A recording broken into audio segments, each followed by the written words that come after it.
Okay, so tonight's niyama is Svadhyaya.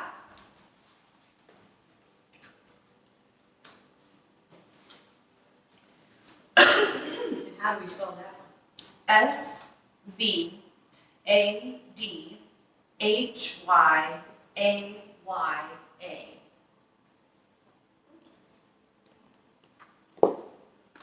This precept of self-study leads to self-discovery. It encompasses mindful self-reflection and continued outer learning through formal and informal studies.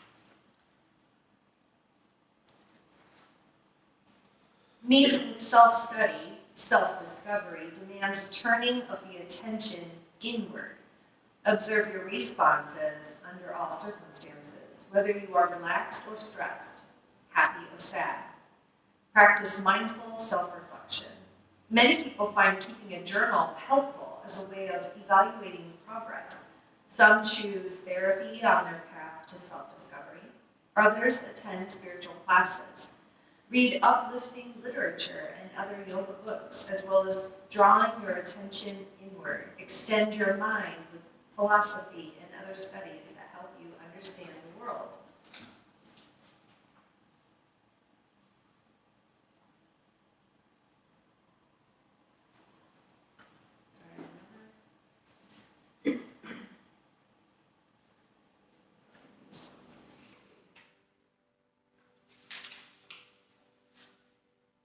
Sacred study of the divine through scripture, nature, and introspection, Svadhyaya guides us to the Supreme Self. Svadhyaya guides us to know ourselves through outward observation and inner reflection.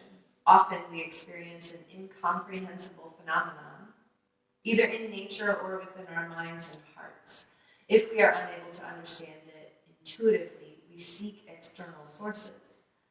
If, for example, we seek understanding of the movements of the tides or the cycles of the moon, we may consult an astronomer and conduct a thorough investigation of how gravity works. However, if we seek a spiritual understanding, finding an outside source becomes a more delicate matter. It may take days, weeks, or longer to find a holy book or a teacher to assuage doubts or endorse experiences. Why is it we are able to learn so much from some people and have great difficulty learning from others? Is it their ability to quote great teachings or the grace they exude that transports us to the depth of understanding, or perhaps something deeper still? One such great teacher, a revered and noble rabbi, had breathed his last breath, leaving the congregation in soulful mourning. An outsider became curious about this esteemed rabbi who drew such veneration on his death. He began interviewing a few of the close disciples who were blessed to study with the rabbi. The refrains were varied and vague. I cannot exactly say how he inspired me. We learned the teachings through his discourses, but more was transmitted by the way he lived his life. He was a very humble man. One disciple, sitting off by himself, his eyes brimming with tears, whispered softly, "I used to love to watch the way with great reverence he took off his shoes." Jim Walker eating that leaf. Where did she go? She got a leaf. Like she was going to eat it. I didn't know if those are okay for cats to I eat. don't know. It looks like she's eating all the leaves. Apparently it's okay. No! Mishka! She gets so confused. She does. It does look like it has less leaves than it did a week ago. She's just helping herself. Yeah. Sva means self, and adhyaya means study or education. Education is the drawing out of the best that is within a person. Svadhyaya, therefore, is the education of the self. Svadhyaya is different from mere instruction, like attending a lecture where the lecturer parades his own learning before the ignorance of his audience. When people meet for Svadhyaya, the speaker and listener are of one mind and have mutual love and respect. There is no sermonizing, and one heart speaks to another. The ennobling thoughts that arise from Svadhyaya are, so to speak, taken into one's bloodstream so that they become a part of one's life and being. The person practicing Svadhyaya reads his own book of life at the same time that he writes and revises it. There's a change in his outlook on life. He starts to realize that all creation is meant for bhakti, adoration, devotion, rather than for bhoga, enjoyment.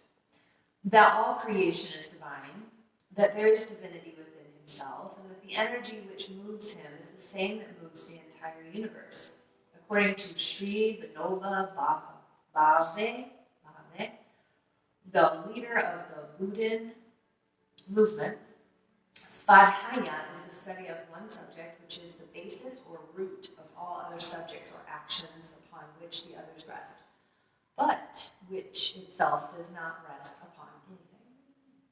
To make life healthy, happy, and peaceful, it is essential to study regularly divine literature in a pure place. The study of the sacred books of the world will enable the sadhaka or student to concentrate upon and solve the difficult problems of life when they arise. It will put an end to ignorance and bring knowledge. Ignorance has no beginning, but it has an end. There is a beginning, but no end to knowledge. By Svadhyaya, the sadhaka understands the nature of the soul and gains communion with the divine. The sacred books of the world are for all to read. They are not meant for the members of one particular faith alone. As bees savor the nectar in various flowers, so the student absorbs things in other faiths, which will enable him to appreciate his own faith better.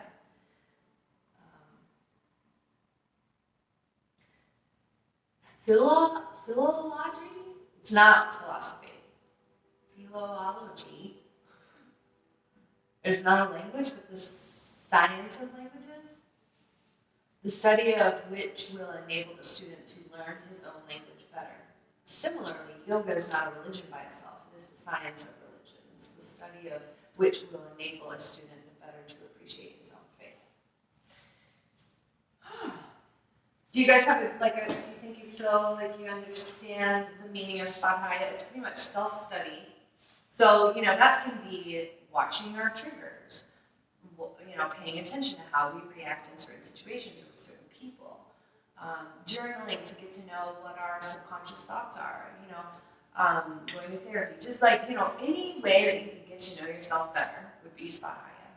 But they also believe Svadhyaya is also study of scriptures. And that can be the Bible, that could be the Quran, that could be the Bhagavad Gita, that could be the Yoga Sutras.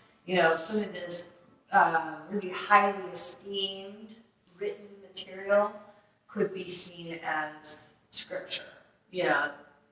So, not just the Bible. So, we'll do the journal questions if you guys feel like you have a good idea. Do you have any questions on this one?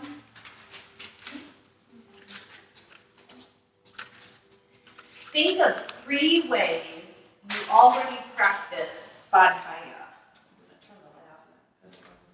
3 ways. Music playing in there? Yeah. Okay. It's so calm.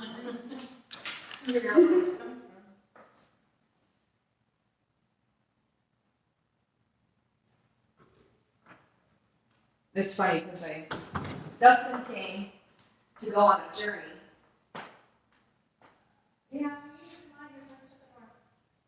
And to go into the underworld. He's done it before and needed to do it again. It was a good time to check in. I said, "What is your intention?" And he said, "I need something to focus on. I just need something to, where should my direction and focus be right now?" It's like, that's a good intention. Okay, let's dive in. Well, the gatekeeper didn't let him in, couldn't get in. But then we talked, and then he found focus. So he got his intention, so it was good. Anyway, sorry, that was tangent. Okay, 3 ways you already practice Svadhyaya.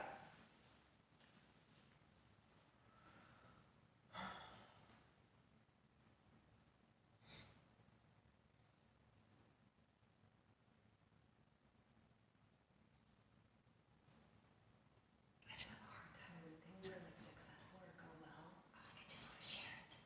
I just want to tell someone.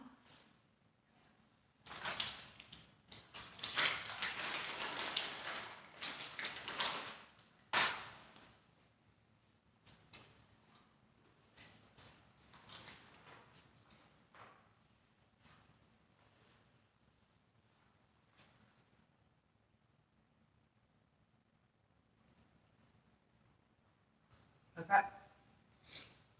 How might you further engage in study and reflection?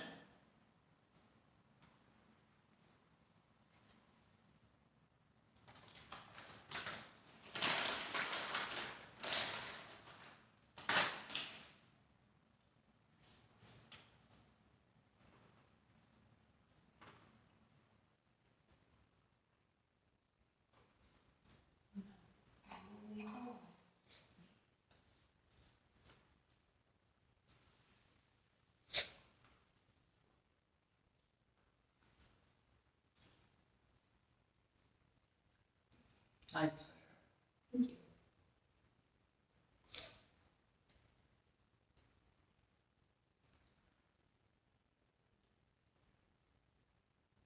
Describe the last text you read that affected you spiritually. And this doesn't mean like a text you got on the phone, like a, book or something, magazine, newspaper, well, I don't know. Describe the last text you read that affected you spiritually. Tell what you learned about yourself.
Jot down your reflections on who am I?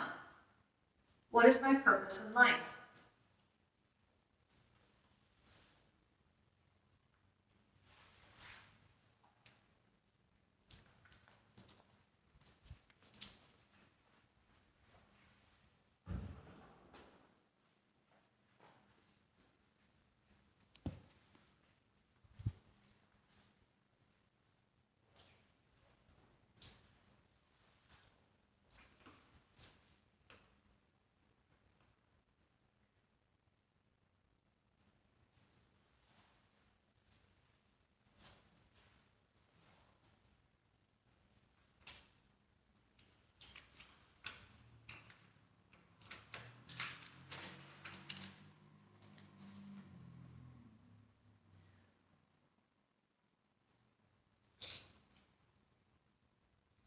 Describe occasions on which you meet with others of like consciousness.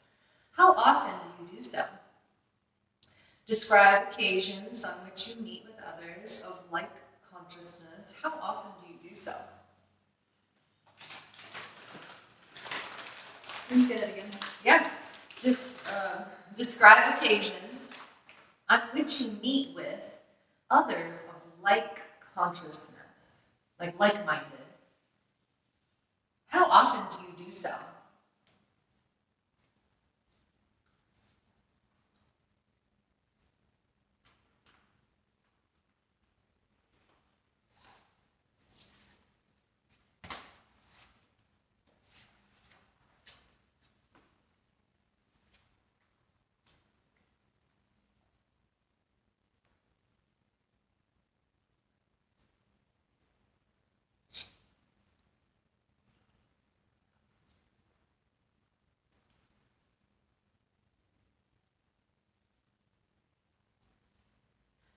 What places do you frequent that offer spiritually oriented activities, and how often? What places do you frequent that offer spiritually oriented activities, and how often?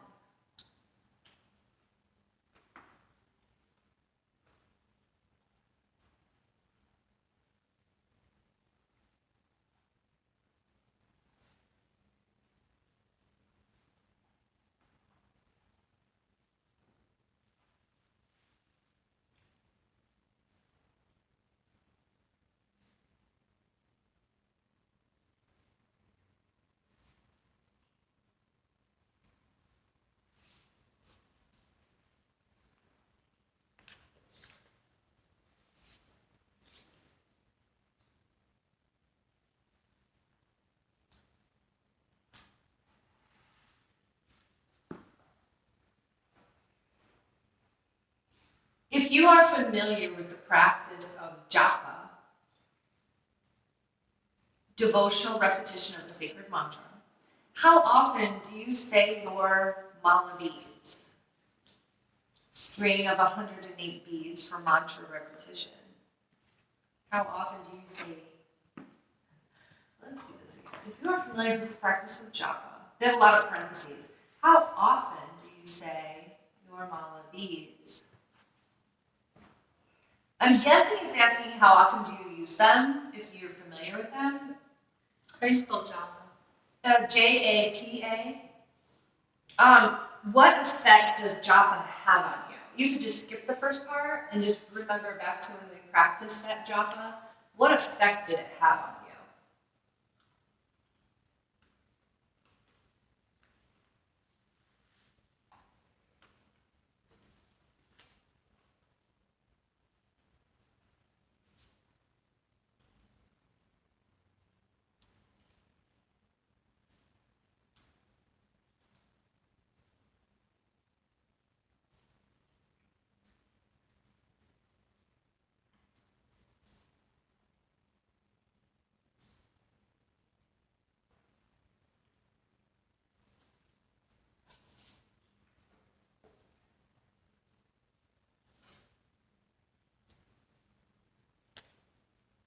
If not japa, what form of prayer do you engage in, and what is its effect on you?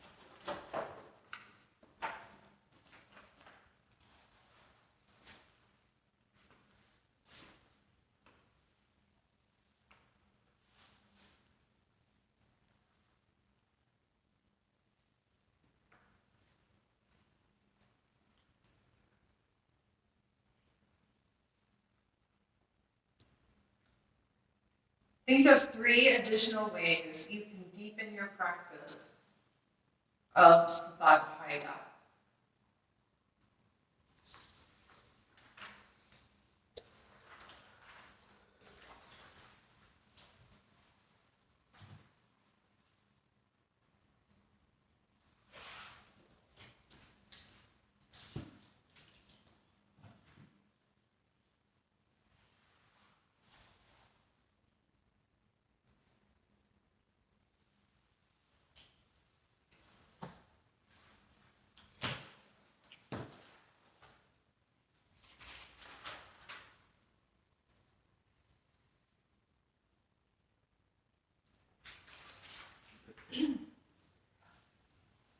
And for homework, you'll want to read your yamas and niyamas, pages 148 to 161. It's the chapter on Svadhyaya. Pick one journal activity at the end to do for the week. Were you going to sneeze? No, I was just letting out a yawn.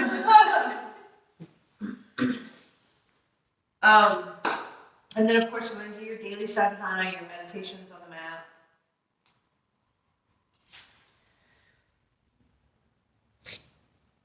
And then if you want to write this down now, we're going to do the anatomy of the spirit, pages 265 to 285, because it's going to be the chapter on the crown chakra.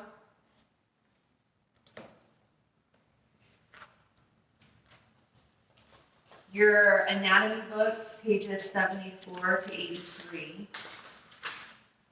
I'm going to go grab a pen real quick.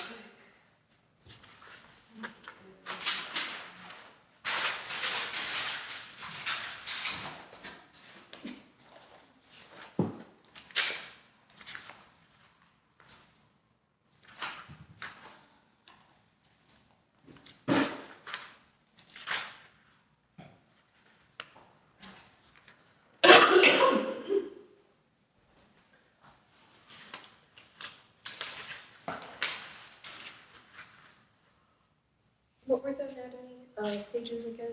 Yeah, anatomy book or anatomy of the spirit? Anatomy book.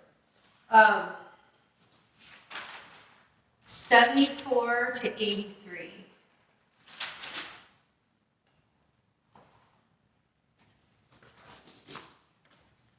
Okay. So does anybody have any questions about Svadhyaya? You feel pretty good? Okay. The crown chakra is the chakra we're going to cover tonight. Ooh, we're getting close. Okay. Some say it's like a violet white light. Do you have a handout for us? Oh my gosh. I always write my notes on the handout, that's why I remember. You're like, I need the handout so I can put my notes on it. Okay, I'm gonna go ahead and